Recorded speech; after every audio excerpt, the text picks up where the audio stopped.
अस्सलाम वालेकुम। आज हम आपके साथ शेयर कर रहे हैं बहुत ही मज़ेदार खट्टा मीठा ठंडा ठार दिल बहार प्लम जूस रेसिपी। आलू बहारे का शरबत बनाना बहुत ही आसान है। किचन से बाहर बाहर ही हम इसको आज बनाएंगे।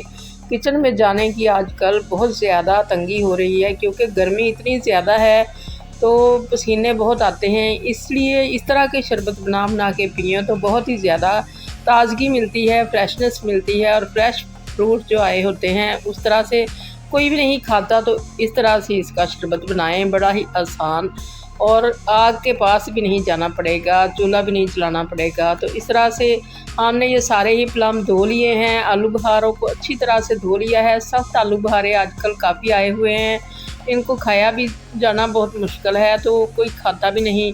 तो इस तरह से इस शरबत को बनाएंगे तो बहुत आसानी रहेगी। सारे ही घर वाले इसको बड़े शौक़ से पिएंगे और पी के इसको दोबारा मांगेंगे दूसरे दिन। तो इस तरह से इसको कट्स लगा लगा के इसके अंदर से इनके सीड्स निकाल लें और इनको अलग रख दें। और ये जितनी आपने शरबत बनाना है उतनी ही इसके अंदर गुठलियाँ निकाल के रख लें। तो बड़ी आसानी के साथ ये सारी गुठलियाँ निकल आएंगी। हमने आधा फ्रूट लिया है जो हमारे पास था, तो इसका बहुत ज़्यादा अच्छा गाढ़ा मज़ेदार सा जूस बनता है। तो इस तरह से हमने सारे ही निकाल लिए हैं सीड्स, और अब इसको डालेंगे हम ग्राइंडर के जग के अंदर।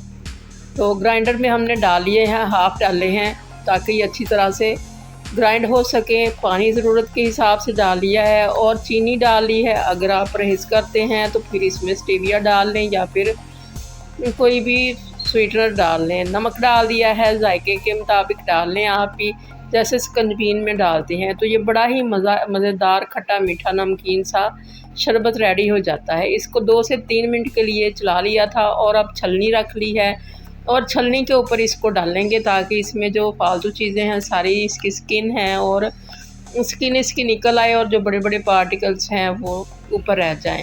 तो ये बहुत ही ज़्यादा गाढ़ा मज़ेदार और बहुत ही कलरफुल सा शरबत हमारा रेडी हो चुका है, और बड़ी आसानी के साथ चूल्हे के पास भी नहीं जाना पड़ा, और बिल्कुल फ्रेश फ्रूट से इसको हमने बनाया है। और इसका फ़ायदा इतना है कि ये हम दिल की ताज़गी के लिए बहुत ही ज़्यादा मुफीद है, जिस्म को राहत देता है। गर्मी में बहुत ज़्यादा इसका फ़ायदा है, पसीने आके बुरा हाल हो जाता है आजकल। तो इसको पिएं, बड़ी राहत मिलती है, जिगर की सफाई होती है, खून की सफाई के लिए ये बहुत अहम है।